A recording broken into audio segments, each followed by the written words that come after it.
తాకట్లో ఉన్న మీ బంగారాన్ని విడిపించి ఆ రోజు ఆన్లైన్ రేటుకి కొంటాం. Sharma gold company. ఆంధ్రప్రదేశ్ రాజధాని అమరావతిలో పనులు జోరుగా సాగుతున్నాయని చెప్తున్నారు. మరి దానికి నిధుల వరద ఎలా వస్తుంది? ఇప్పుడు అదే అందరిలో ఉన్నటువంటి సందేహం. దీనికి సమాధానం ఇచ్చేటువంటి ప్రయత్నం చేస్తుంది ఏపీసీఆర్డీఏ. మళ్ళీ తాజాగా 32,000 కోట్ల రూపాయలకు సంబంధించినటువంటి నిధుల మంజూరు ప్రణాళికని ఏపీసీఆర్డీఏ రెడీ చేసింది. ఇప్పటికే 91,000 కోట్ల రూపాయల పనులు ఆంధ్రప్రదేశ్ రాజధాని కోసం ఫ్లోట్ చేసింది. ఈ పనులు జరుగుతున్నాయి. సో వీటికి రాబోతున్నటువంటి నిధులు అదనంగానా లేదా ఇందులో భాగమో ఒకసారి మనం విశ్లేషించేటువంటి ప్రయత్నం చేద్దాం. మొత్తం ఆంధ్రప్రదేశ్కి ఇప్పుడు తాజాగా మరొక నంబర్ వచ్చింది లోన్స్ శాంక్షన్కి సంబంధించి. అదొకసారి మనం చూద్దాం. 32,500 కోట్ల రూపాయలని లోన్స్ రూపంలో రైజ్ చేయబోతుంది ఏపీసీఆర్డీ. అందులో వరల్డ్ బ్యాంక్ ఒక 14 కోట్ల రూపాయలు ఇవ్వబోతుంది. మళ్ళీ నాబార్డ్ 7,000 కోట్ల రూపాయలు ఇవ్వబోతుంది.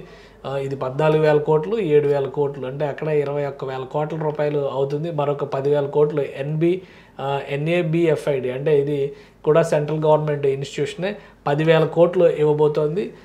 ఏపీపీఎఫ్సిఎల్ 1,500 కోట్ల రూపాయలు ఇవ్వబోతుంది. సో మొత్తం కలిపి 32,500 కోట్ల రూపాయలు రుణం రూపంలో ఆంధ్రప్రదేశ్ రాజధాని నిర్మాణానికి సంబంధించి రాబోతుంది. సో దీని మీద ఒక చిన్న క్లారిటీ తీసుకునేటువంటి ప్రయత్నం చేద్దాం. అసలు ఇన్ని నిర్మాణాలకి సంబంధించి ఇప్పుడు ఆల్రెడీ పనులు మొదలైనవి కాబట్టి వాటికి సంబంధించినటువంటి డేటా ఒకసారి చూస్తే ఇప్పటికే పొందినటువంటి నిధులు 26,000 కోట్ల రూపాయలు ఉన్నాయి. అమరావతి నిర్మాణానికి సంబంధించి 15,000 కోట్ల రూపాయలు world bank, Asia development bank మొదటి దశలో 15,000 కోట్ల రూపాయలు శాంక్షన్ ఇచ్చినాయి. అలానే 11,000 కోట్ల రూపాయలు హట్కో నుంచి రుణం రూపంలో శాంక్షన్ అయినాయి. ఈ మొత్తం కలిపి 26,000 కోట్ల రూపాయలు ప్రస్తుతం. సో ఇది ఫస్ట్ ఇచ్చినటువంటి ప్రణాళిక. కొత్త రుణ ప్యాకేజ్ చూస్తే కనుక వరల్డ్ బ్యాంకు ఏడీబీ కాంబినేషన్లో ఒక 14,000 కోట్లు వస్తాయి.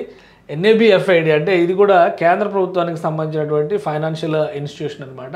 National bank for financing infrastructure and development. దీనికి ఇది కంప్లీట్గా మినిస్ట్రీ ఆఫ్ ఫైనాన్స్, కేంద్ర ప్రభుత్వ ఆర్థిక శాఖ పరిధిలో ఉండేటువంటి ఇన్ఫ్రాస్ట్రక్చర్ డెవలప్మెంట్కి సంబంధించి ఫండింగ్ చేస్తుంది. అనేక నిర్మాణాలకి దేశంలో ఇది డబ్బులు ఇస్తూ ఉంటుంది. సో అదే తరహాలో అమరావతిలో ఇన్ఫ్రాస్ట్రక్చర్ డెవలప్మెంటే జరుగుతుంది కాబట్టి ఈ సంస్థ కూడా అమరావతికి సంబంధించి 10,000 కోట్ల రూపాయల రుణం ఇవ్వబోతుంది. అది కాకుండా నాబార్డ్ రుణం ఒక 7,000 కోట్ల రూపాయలు వస్తుంది. సో మొత్తం ఈ నిధులు మళ్ళీ ఇక్కడ ఇంకొకటి కూడా మీకు డౌట్ రావచ్చు. ఇక్కడ ఏపీపీఎఫ్సిఎల్ అన్నమాట, అంటే Andhra Pradesh power finance corporation limited అనమాట. ఇది ఒక 1,500 కోట్ల రూపాయలు ఇవ్వబోతుంది. సో ఇవన్నీ కూడా అమరావతిలో ఇన్ఫ్రాస్ట్రక్చర్ డెవలప్మెంట్కి భాగంగా వస్తుంది. మొత్తంగా ఇప్పుడు పాత రుణాలు, ఇప్పుడు తీసుకుంటున్న రుణాలు అన్నీ కలిపి చూస్తే కనుక 58,500 కోట్ల రూపాయలకి సంబంధించి అమరావతి పనులకి నిధులు రెడీ చేసి పెట్టింది రాష్ట్ర ప్రభుత్వం. మొత్తం 91,000 కోట్ల రూపాయల వరకు టెండర్లు ఫ్లోట్ చేసింది. ఎందుకంటే వర్క్ చేసినటువంటి కాంట్రాక్టర్లకి వర్క్ అయిన తర్వాత ఈ పేమెంట్స్ రిలీజ్ చేస్తూ ఉండాలి కాబట్టి ప్రస్తుతానికి ఆల్మోస్ట్ 50%, అబవ్ 50% ఫండ్స్ అవైలబుల్గా ఉండేలాగా పెట్టుకుంది. ఇక మౌలిక వస్తువుల అభివృద్ధికి సంబంధించి ఈ డేటా కూడా ఒకసారి చూద్దాం మనం. అమరావతిలో 112 రకాల రాజధాని పనుల్ని ఇప్పటివరకు అమరావతిలో సిఆర్డీఏ ఫ్లోట్ చేసింది. దాని వాల్యూమ్ చూస్తే కనుక 91,639 కోట్ల రూపాయలు ఉంటాయి. సో దీనికి దాదాపు 60,000 కోట్ల రూపాయలు రెడీ చేసి పెట్టింది. మిగతా నిధులను కూడా సమీకరించుకునేటువంటి ప్రయత్నాలు జరుగుతాయి. ఇంకోటి అంటే దీనిలో కొన్ని మ్యాచింగ్ గ్రాంట్స్ రూపంలో కేంద్ర ప్రభుత్వం కానీ రాష్ట్ర ప్రభుత్వం కానీ కొన్ని నిధులను మళ్ళీ జమ చేసే అవకాశం ఉంది. అంటే కేవలం ఆర్థిక సంస్థల నుంచి వస్తున్నటువంటి రుణాల రూపంలో వస్తున్నటువంటి మొత్తమే 58,000 కోట్ల రూపాయల దాకా ఉంది. కాబట్టి మిగతావి కేంద్ర ప్రభుత్వం రాష్ట్ర ప్రభుత్వం నుంచి మరొక 4,000-5,000 కోట్ల రూపాయలు వచ్చేటువంటి అవకాశం ఉంది. దీనికి మ్యాచింగ్ గ్రాంట్స్ రూపంలో కొన్ని ఇన్ఫ్రాస్ట్రక్చర్ డెవలప్మెంట్ కేంద్ర ప్రభుత్వం ఇస్తున్నటువంటి పథకాలు కొన్ని ఉన్నాయి.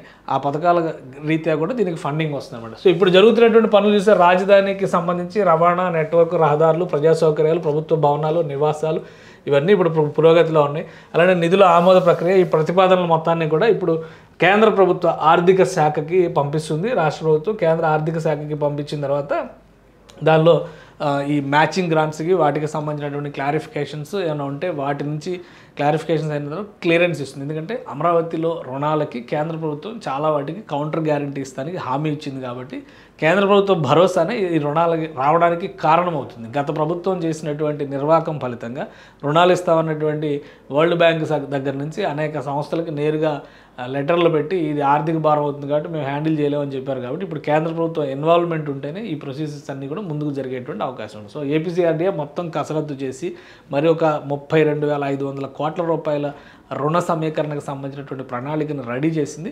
ఈ ప్రతిపాదనను కేంద్రం ఆమోదిస్తే కనుక ఈ పనులు జరుగుతున్నటువంటి వాటన్నిటికీ కూడా నిధుల కొరత ఉండని పరిస్థితి ఏర్పడుతుంది. సుమన్ టీవీలో మీ పర్సనల్ అండ్ బిజినెస్ ప్రమోషన్స్ కోసం కింది నెంబర్కి కాంటాక్ట్ చేయండి.